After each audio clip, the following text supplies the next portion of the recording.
Good morning, good afternoon, or good evening, depending on where you're tuning in from. Welcome to Message to Movement, Winning at Being You Worldwide. I'm your host, Coach Mills Rogers.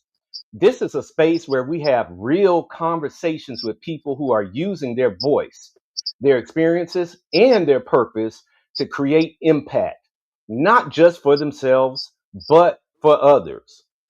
Today, I'm excited to be joined by Dr. Will Moreland.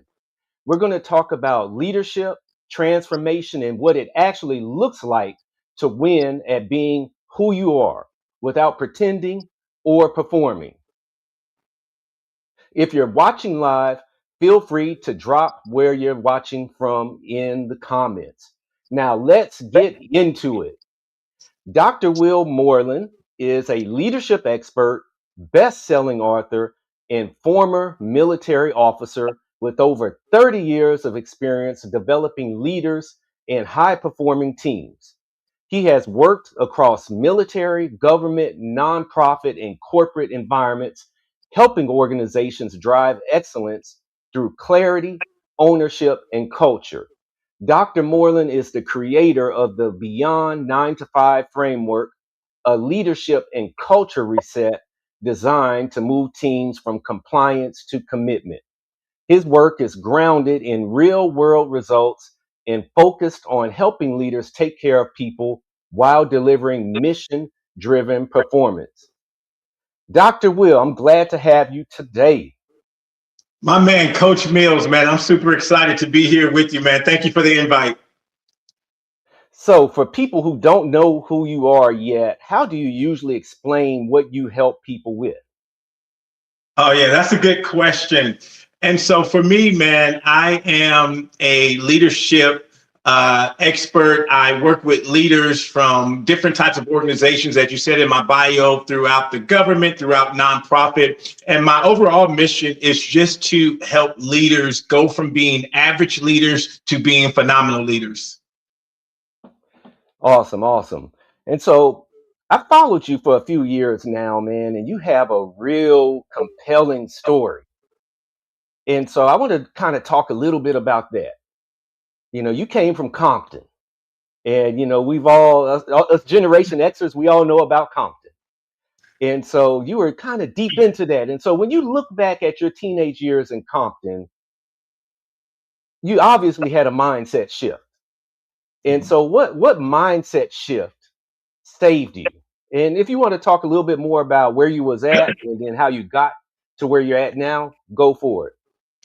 Yeah, thank you. Yeah, I tell people all the time, growing up in Compton, I always used to say it was the best of times and it was the worst of times because I was raised primarily by my grandmother growing up. My beginning years, I was raised by my grandmother. My grandmother was in the church. She was into community service. So inside the house, I was learning about faith. I was learning about civic duty. I was learning about integrity and character.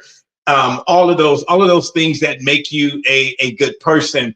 But then outside of the house, that's the story you're talking about, where Compton, it was riddled with gang violence. It was riddled with drugs. It had a lot of bad examples. And so unfortunately, although my grandmother, she was teaching me all the right things, I was overcome by the influences of outside. And so started hanging out with the wrong people, getting into trouble. And it culminated when I was 19 years old. I was in front of a judge getting ready to face 6 years in jail. And he told me, he said, "Mr. Moreland, if I sentence you today, it will be with you for the rest of your life.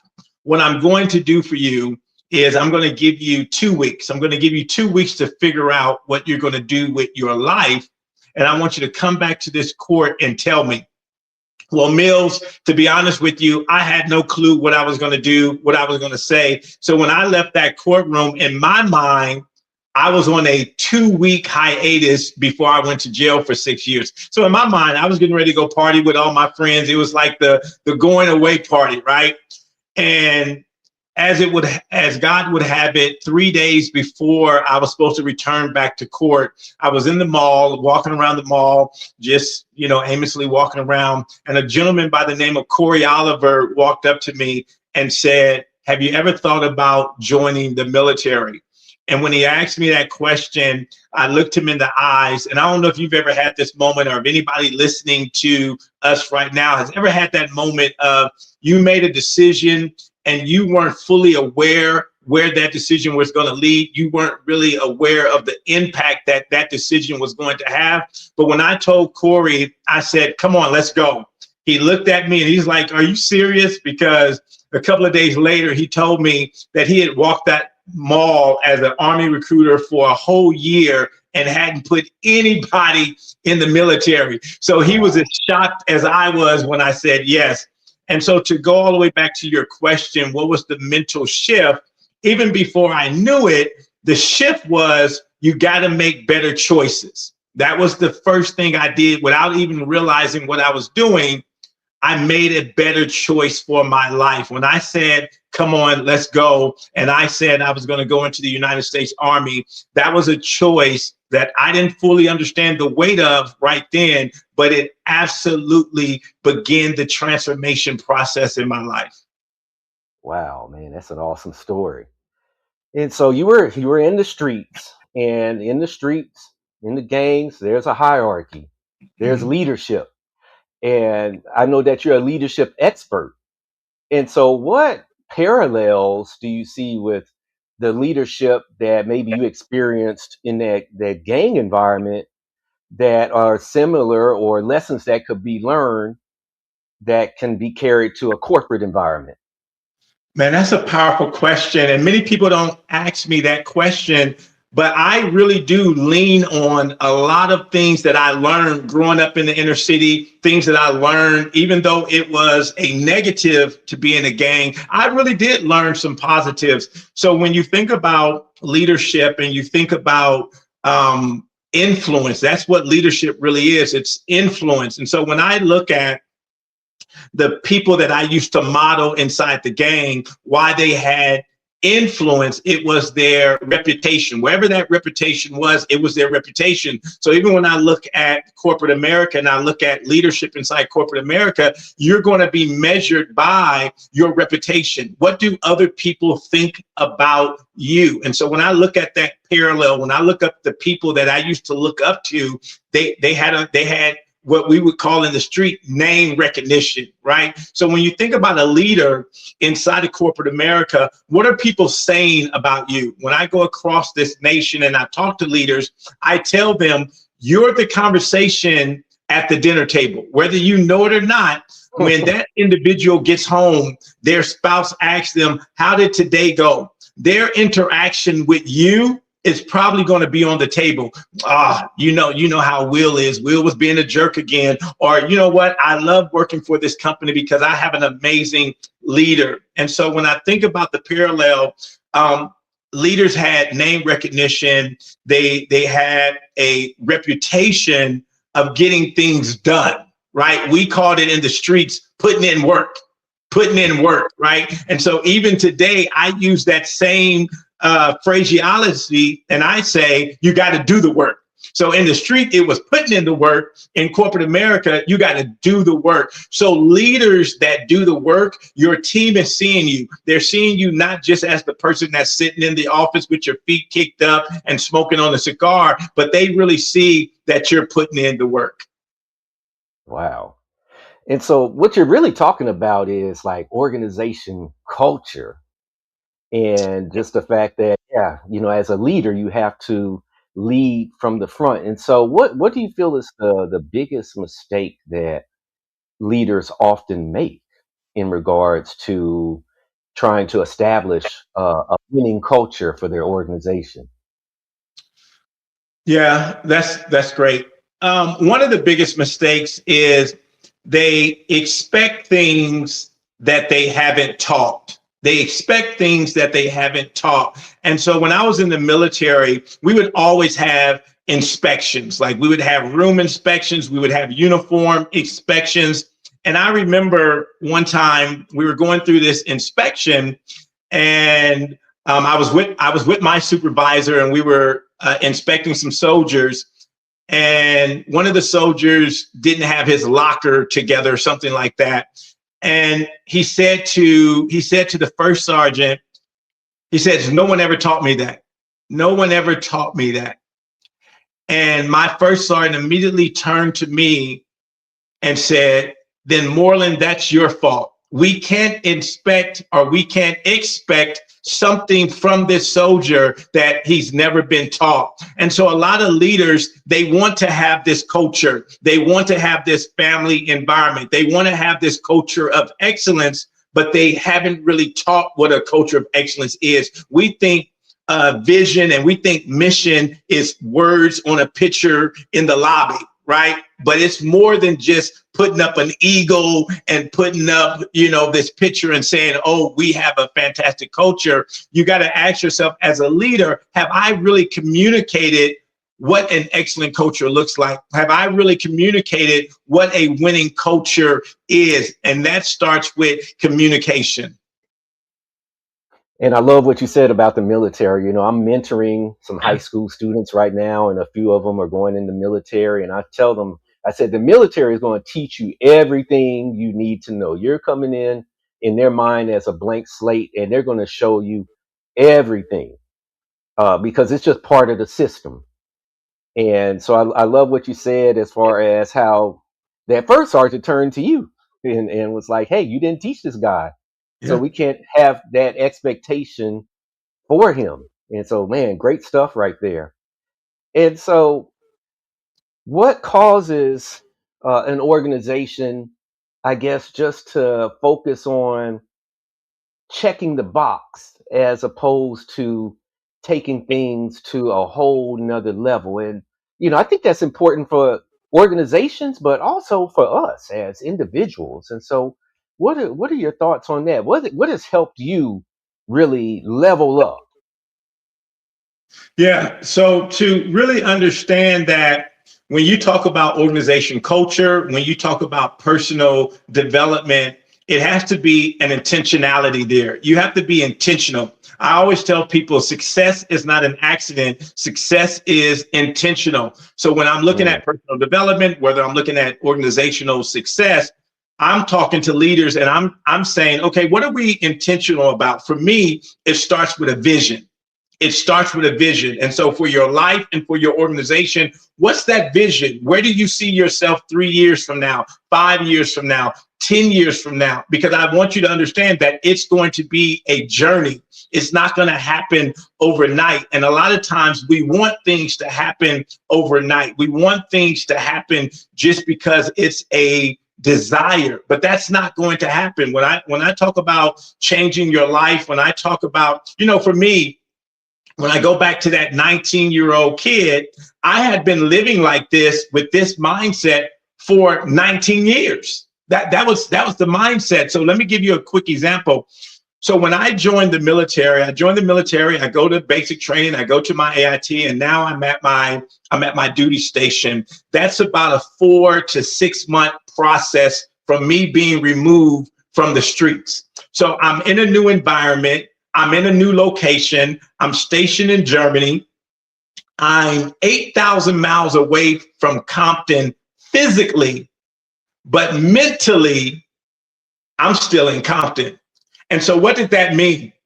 I'm still seeing the world through the eyes of this kid in Compton. I'm still seeing the world through how I acted when I was in Compton, California. So I almost got kicked out the military my first couple of months in, because I was still handling situations the way I handled them in Compton, California. yeah, And I was so gonna I I was gonna ask you that. I was gonna because I saw soldiers that were in that same situation that, yeah, that street they couldn't life, make they couldn't let it go. they couldn't let it go, right? And I had Mhm. I had once again, I call these disruptors. So the first disruptor was Corey. The second disruptor was the judge, and now I meet my third disruptor, who was Command Sergeant Major Babs, who pulled me into his office and said, "Man, we're getting ready to kick you out the Army, man. I just read your record. you're from Compton, man. If I send you back to Compton, what do you think is going to happen to you? And I said, man, Sergeant Major, probably end up in jail or probably end up dead. He said, you're absolutely right. And he began to share with me that type of mindset that I had was not going to benefit me. And here's vision again. He asked me this question. He says, where do you see yourself in 5 years, Moreland? Where do you see yourself? And no one had ever asked me that question before, because everybody used to tell me, man, you're going to end up in jail, or you're going to end up dead. You're going to end up like your dad, all that kind of stuff. No one ever asked me to think beyond or to look beyond my present conditions. And so when Sergeant Major asked me that question, he says, I want you to go home this weekend. And on Monday, I want you to come back and tell me, where do you want your life to go? Where do you see your life going? And I came back and I said, the first thing is I want to be a great soldier. I want to be the best soldier I can be. The second thing is I want to get back into school. I want to get my education. I want to get my degree. And he says, well, I can help you with that. If you're committed to that, So you first have to have a vision. So he showed me I had to have a vision. I had to see myself in the future. The second thing is I had to make a commitment. To what I just said. And here's where so many people fall by the wayside. They haven't made a commitment. One of the things a commitment does is it sets boundaries for you. You now have something to evaluate your actions. See, when I didn't have a vision, I used to say things like, Tupac had a famous song, "To Live and Die in LA." To live and die in LA. That was my mantra, to live and die in LA. I didn't see me going around the world. I didn't see me going to Texas. I didn't see me going to New York. I didn't see me going to London. I didn't see me to live and die in LA. That's what I'm going to do. I'm about to live and die. That's the vision that I had. So when someone would say, man, don't do that because you may lose your life, my mind said, well, you got to die someday.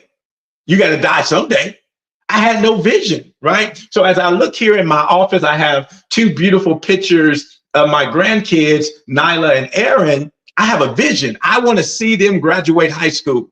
I want to see them get married. So what does that say to me today? That says to me, that's the vision. So what do I need to do today? I need to make sure I eat better. I need to make sure that I'm healthy. I need to make sure that I'm working out. I need to make sure that I'm doing everything possible so I'm still here 20 and 30 years from today. And so you have to have vision. You have to make a commitment. And then the third thing is you got to implement the right actions. You got to implement, we call them habits, we call them practices, but you got to implement on a daily basis the right actions. We call it in our coaching program MSID, making small improvements daily. What are you doing every single day to get better? I love it. And so I know you're real big on frameworks, and I know something that I'm not too familiar with, but I guess that you've come out with is the 9 to 5 framework. And so tell us a little bit more about that.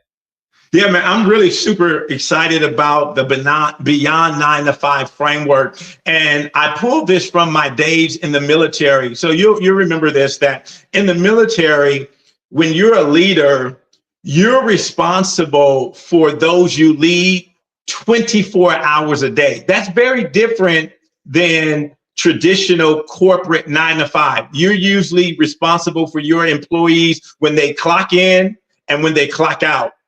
But in the military, Mills, we were responsible for the entire soldier. If you didn't pay your phone bill, if you didn't pay your mortgage or your rent, I, as your leader, had to answer to the sergeant major or the first sergeant about that. And so we came up with this Beyond 9 to 5 to get leaders to start looking at their people beyond the title, beyond that's Mills, the HR guy, or that's Mills, the IT guy. Trying to get leaders to understand, if you really want your employees and your team members to perform at a high level, they have to know that you care about them beyond 9 to 5. They have to know that you're really concerned about their well-being, their overall well-being. And once again, I had this sergeant major that when I worked for him, I would drive him around and he would go around and he would see soldiers on the base and he would ask them, how's your wife doing? How's your kids doing? Hey, did you get that pay problem situation? Hey, how's your promotion going? He showed them that he cared about them beyond them just being a soldier. And the way they responded to him, meaning when he wasn't around, they wanted to do their best. When he wasn't around, they wanted to shine for him. And I tell leaders all the time, when your team and when your employees know that you care for them, they will shine for you. So what if I'm that principal of a campus or a store manager, Walmart store manager, and I'm like, yeah, that sounds all good, but man, my job is just too overwhelming for that. How Yeah. am I going to do that for 200 people or whatever? What would you tell that person? You know what? And that's a real serious problem. And when we were putting this together, when we were putting this framework together, I talked with my team and I said, you know what? I want to provide leaders with solutions. I don't want to come with that fuzzy kumbaya stuff because we know working in corporate America, it's hard. It's tough. We have KPIs. We have deadlines. If you're a publicly traded company, you have shareholders that say, hey, it's the bottom line. We want to see this revenue. So that's really serious. And so that's why we have so many principals and teachers and leaders burning out, right? So to answer your question, for me, it's about getting a plan. And that's what Beyond 9 to 5 helps organizations do. We provide them with the plan. One of the things that we have is this tool that we call the 1 minute huddle, the 1 minute huddle. And what the 1 minute huddle allows you to do is connect with your team members outside of a work environment, outside of asking them, did you get that email, asking them about the KPIs, but just going to them. And I want to say this as well, because this is, once again, not something that happens overnight. This is something that happens over time. But with these 1 minute huddles, the concept is that if you're a manager, if you're a leader and you're leading 15 people, if you're leading 20 people, to meet with each of them for just 1 minute. 1 minute. And I tell leaders all the time, you have 1 minute. Even if you're leading 30 people, you have 30 minutes. And then they always tell me, it's not going to be 1 minute. Somebody's going to want 20 minutes. Somebody's going to want, that may happen, but that's not going to happen every time. So let's not make that the excuse of why we don't implement this, right? But Mills, just think about it. If your supervisor came up to you and said, hey, Mills, can I talk to you for a second? And you're probably think, oh my God, what did I do? And then you get to the office or you're walking down the hall and he just says, or she just says, hey, I just wanted to check on you. How's everything going? How's the family doing? Now, initially, what's going to happen, Mills? More than likely, Mills is going to be like, oh, he doesn't really care. She really doesn't care. So that's why, here's that word again, commitment. As a leader, you got to be committed to this practice. You got to be committed to this 1 minute huddle. Because, Mills, when I grew up, we had this saying, whatever happens in this house, what? Stays In this house. So these are the people that you're leading. This is how they think. They're not just going to open up to you and start spilling their guts. You know what I mean? And so you got to be committed to making this connection. So that's just one of the tools that we use with leaders to help them make the connection. And once again, we're always overemphasizing this is not going to happen overnight. This is going to happen over time. And I feel you on that because when I was in the military, and I tell people this all the time, that the military, a lot of times people look at it from the outside and they think it's just this G.I. Joe organization. And I said they are really big on getting to know your people, Mm-hmm. And so I know, like, when I supervise soldiers, I really got a chance to know them. And, I had this one kid from Montana and he's like, hey, Sergeant, I never saw a black person Yeah. before. But he's like, you're like one of the first black people I've ever encountered, of course, being in the military. And we had a great relationship. I knew what he liked and everything. He knew about me. And it really got buy-in from him when it Yeah. was time to get stuff done, and just a level of respect. And I think oftentimes in the civilian world, like you said, they don't want to invest maybe that minute, that 2 minutes to get Mm-hmm. to know someone. And yeah, it is a process. Like, yeah, this guy wasn't spilling out his guts to me the first time I talked to him, but then that keyword trust was built, Mhm. and then we were able to, take it to, I guess, another level where he felt very comfortable. And I remember one time even telling him, "Hey, I'm having car problems." He'd say, "Hey, Sergeant, bring your car to me. I love fixing cars and stuff." And so it's things like that I think the corporate environment and the education environment, those are things that I feel like they can apply and would really help the quote unquote mission. That's what Beyond 9 to 5 is all about, bringing that military philosophy into corporate America, bringing it into the education world, the two worlds that I invest a lot of time in, because that really once, when you have employees, most employees have the mindset of, you don't pay me for that. I don't get paid for that. I'm only working 9 to 5. So we even have a component of this training where we teach employees how to go beyond the 9 to 5. And it's not necessarily we want you to work beyond 9 to 5, but it's just this philosophy that we're connected to the mission. Mills, you remember this, that they taught us that we're soldiers 24 hours a day. We're soldiers 24 hours a day. So you remember that first time when you went on leave and they would say, remember, you're a soldier. You're a soldier. So even though you're not on base, even though you're on vacation, they wanted me to know that my activity still represented the United States Army. So I remember telling my boys, hey, man, I can't do that, man. I'm a soldier. Hey, man, I can't get in the car with you, man. Man, do you got something illegal in here? Man, I'm a soldier. I can't get caught with that, right? That was a mindset shift. And so the more leaders can get employees to understand that you're a part of this mission, that you're valuable to this mission. So when you leave here on Friday, I don't want you to do anything that's going to jeopardize you being able to come back here on Monday and be your best self. And we're going to do everything as leaders to make sure it's a two-way street, right? I want you to give 100% the same way you want us to pay you every 2 weeks. You wouldn't want us to miss your paycheck. We don't want you to miss the opportunity to be your best. And so we've been teaching organizations this duality of how employees can go beyond 9 to 5 and how leaders can go beyond 9 to 5 to create a better organization. And so talking about, culture and the organization and everything, what behaviors silently destroy culture that oftentimes just go overlooked or unchecked that people just let them get away with?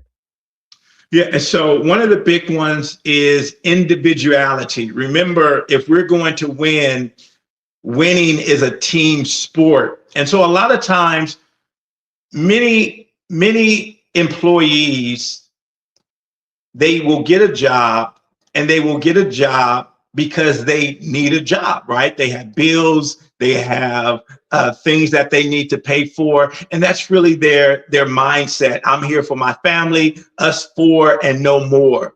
And so when you have that type of attitude, you're not going to go beyond the 9 to 5. Once again, teaching this from a military perspective, each of us always had a battle buddy, right? Somebody that you was responsible for and they were responsible for you, and they held each other accountable. So I can remember all the way back to basic training, if my battle buddy was late to formation, I got in trouble because I allowed him to be late. And so holding each other accountable, right? When we don't have accountability inside of an organization. So when you have individuality, people that just have this individual attitude, and then when we don't have accountability, when you just complain about Will being late from lunch every day, but you don't pull Will aside and say, hey, man, I know it's only 5 minutes. I know it's only 10 minutes, man, but that's not what we want to display here in our organization, man. That's not the type of culture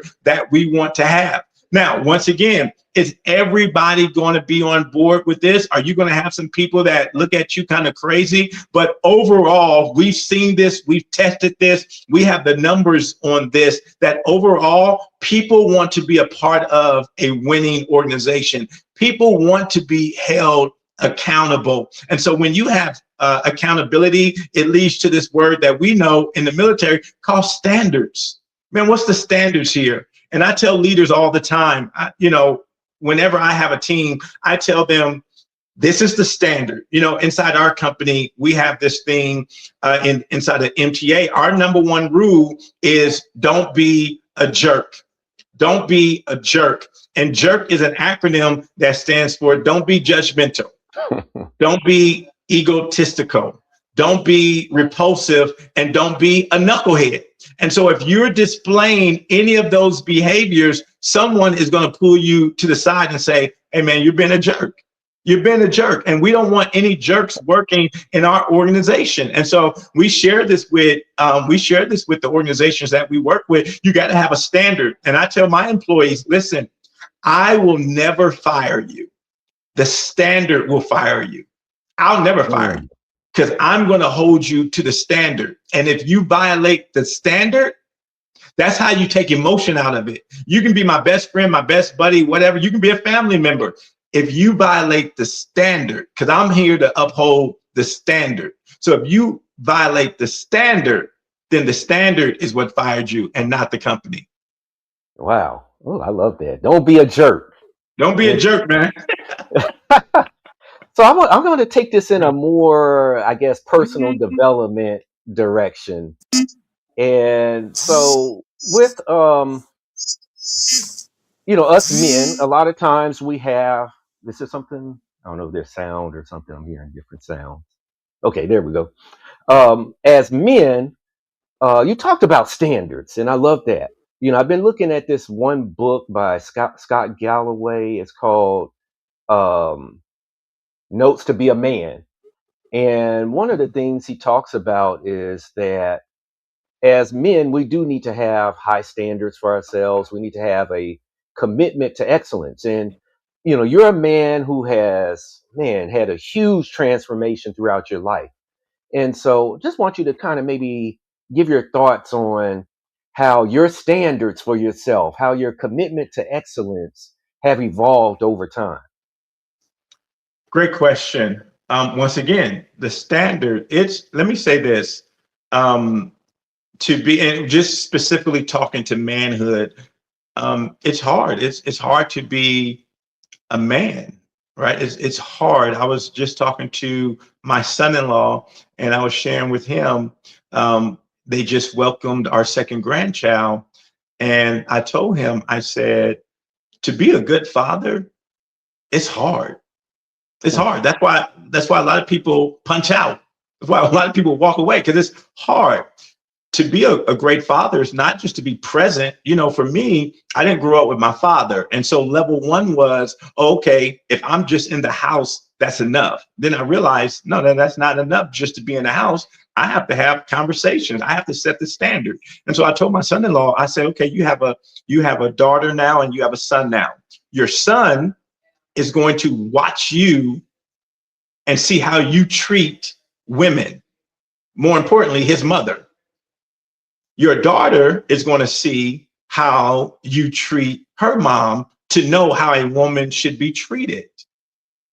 And so the lens of responsibility as it relates to being a man, you have to have these standards, because if you don't have these standards, once again, you don't have these boundaries of, for me, I'm a Christian. And so the Bible says a good man leaves an inheritance to his children's children. It goes back to what we talked about earlier about vision. So as a man, you have to have a vision for your family. I've always had a vision for my family. And so then that takes me back to how do I, one of the visions that I had for my daughter was to walk her down the aisle when she got married. Well, that doesn't start when she gets proposed to. That starts when she's 5 years old, 6 years old, and I'm taking her on daddy-daughter dates, and I'm speaking to her, and I'm telling her about her self-worth, and I'm telling her about how intelligent she is, how smart she is, how beautiful she is. I'm having conversations with her. I'm having the tough conversations with her because I have a vision of what I want our relationship to look like when she turns 25, when she turns 26. The same thing with my son. I have a vision of the type of man that I want him to be. And so we have this thing every summer that we call man camp, where I'm taking him through all these things that he needs to know as a man. I'm intentional about the type of man I want him to be. And so when I think about manhood, it's number one, it's very difficult. So you have to be intentional about the type of man that you want to be, and then set standards and guardrails so you can meet those standards. Man, I love it. I love it. And, I appreciate you, sharing, those experiences that you had with your kid, because I'm sure that's going to enlighten somebody that's listening, because oftentimes we, like you said, many of us are coming from environments where we maybe didn't have a role model to pattern ourselves after, or maybe there weren't good role models to pattern ourselves after. And Mills, can I say something to that? Um, Me, because I didn't have that example, being a father didn't come natural to me. It did not come natural to me. And so when I hear other guys, yeah, me and my dad, we used to toss the football and we used to toss the baseball and we would go fishing.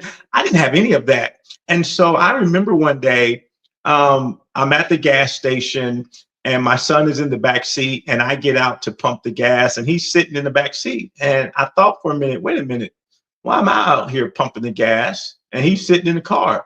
Well, I had to be, wait, Will, if you don't teach him, how's he gonna know?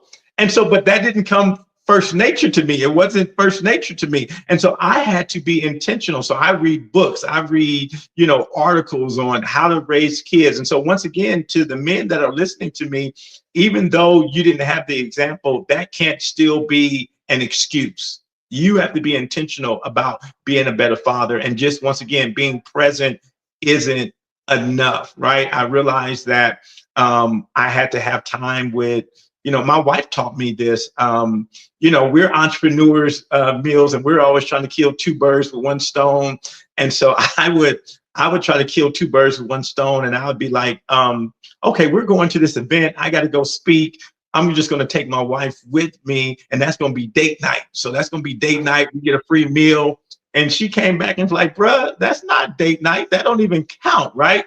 So I then had to be intentional about, okay, we got to have date night. And then I would take the family out.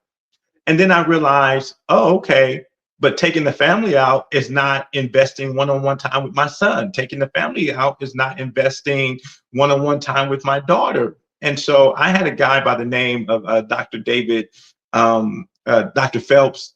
He gave me this wisdom years ago, and I adopted it because I saw his family one year in a hotel. I met them in a hotel, and he had all of his kids. He had all his grandkids, great grandkids there. And I said, how did you create this? I see everybody smiling and everybody wants to be around. Everybody's excited about investing time. It was Christmas time.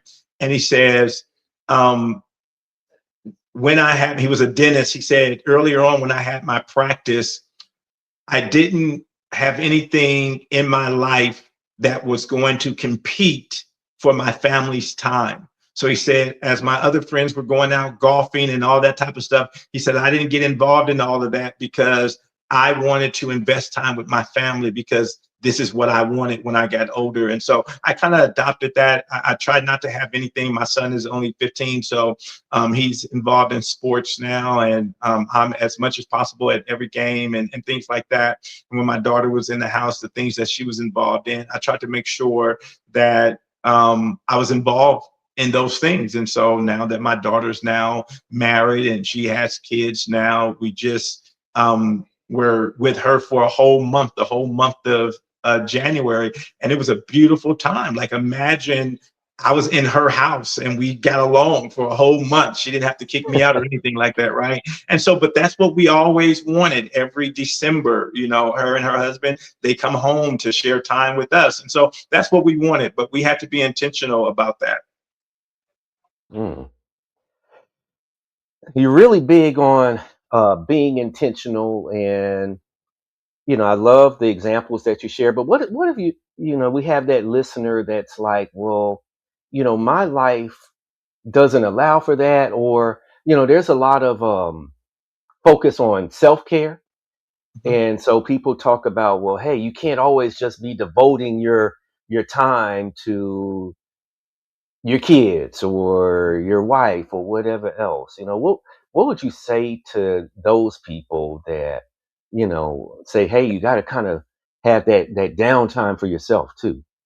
Yeah, so we have this thing that we call you have that where people talk about that work-life balance or that self-family balance. Well, what we've realized is that there's no such thing as balance. So just throw that out the way, right? There's never going to be balance. There's not enough time in the day to be balanced. You're not going to have 8 hours to sleep, 8 hours to work, 8 hours for your spouse, 8 hours for each kid. You're just not going to get that time. We all have 24 hours a day, 168 hours a week. So what do we have? If we can't have balance, what can we have?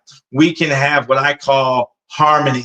And so what we try to achieve in our relationships is harmony. And that goes back to just having that conversation. Yes, I think it's very important that you have self-care. The Bible says it like this. It says, love your neighbor as yourself. So if you're not loving yourself, then you're not going to effectively love other people. And if you are loving other people without loving yourself, you're going to eventually burn out, what you're talking about. So for me, it's about harmony. There's going to be different seasons of your life. Like for me, if I'm working on a project, then I'm going to talk to my family and say, for the next 2 to 3 weeks, I'm getting ready to be dialed in. I'm working on this project. I need to finish it. So I'm probably not going to be able to come to this event, or I'm probably going to miss a couple of dinners. But because we had the conversation, we've created harmony. My son is playing sports. I look at my schedule. I look at his schedule. I let him know, hey, I see you have a game on this day. I'm going to be traveling. I'm not going to be able to make it to that game. And so because we communicated about it, he's not expecting for me to be there. He already knows I'm not going to be there. I remember one time my daughter, she was in a school play, and she was also doing something with the Girl Scouts. And I looked at my schedule. I wasn't going to be able to make both of them. I was going to try to make one of them. And I had a conversation with her, and I said, hey, Kara, out of this school play or this thing that you're doing with the Girl Scouts, which one would you prefer me to come to? And she says, oh, Dad, I'm just a tree in the school play. That's no big deal. It's nothing, to see. I'm just a tree. And so because we had that conversation, I found out that the Girl Scout event was more meaningful for her. And so things like that. So the more you can have conversations with the people that you're invested in, the people that you're doing community and family with, the more you can create harmony. And so if you think about it like an orchestra, you want all the instruments to be playing harmoniously, but at the same time, some songs, all the instruments aren't playing. This song may just be for the string instruments. This song may just be for the horns. I'm always reminded of that one little, I don't even know what they call that triangle thing, right? He rarely gets any shine, right? But when it's time, he's right on key. And so, with my wife, she may have some things going on in her life where she says, hey, I'm focusing on this in this season. Dinner's not going to be every night at this time or whatever. But the more, your family, your organization, the more you guys communicate, the more you can create harmony. Oh man, this has just been fantastic. And so we're very close to the end. Gosh, so much wisdom and some great takeaways. Had a question for you though. Well, before I get to the last question, what do you have coming up? What do you have coming up? What do you want to share with the audience? What if somebody wants to reach out to you for your services? Yeah, definitely. I love to connect on social media. So on all social media handles, it's at Dr. Will Speaks. That's Instagram, TikTok, all that kind of stuff. On Facebook and LinkedIn, it's just Will Moreland. Look up Dr. Will Moreland. You can find me. If you're a leader, if you're an organization looking to take your leadership, looking to take your culture to the next level, I would love to partner with you to help you on that journey. Our website is Moreland morelandtraining.com. Just go to morelandtraining.com and you can fill out info sheet and get in contact with us and reach out to us. But yeah, that's what I have.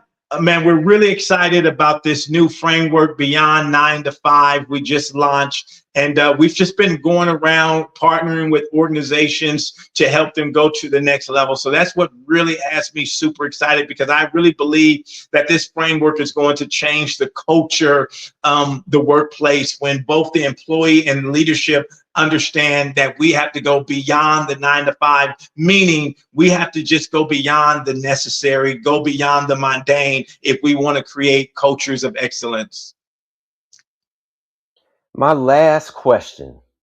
If you could speak to your 16-year-old self in Compton, Mhm. being who you are right now, what would you say?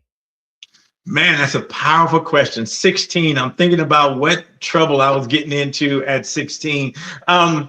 Man, if I could tell that guy, man, if you could just make some better choices, if you can make, I know life, because it's interesting, because that span of time for me from the age of 12 to the age of 19, that 7-year period was very tough for me. So if I could just tell that 16-year-old, hey man, you're just one decision, one choice away from your whole life changing. If you would just make one better decision, your life would change.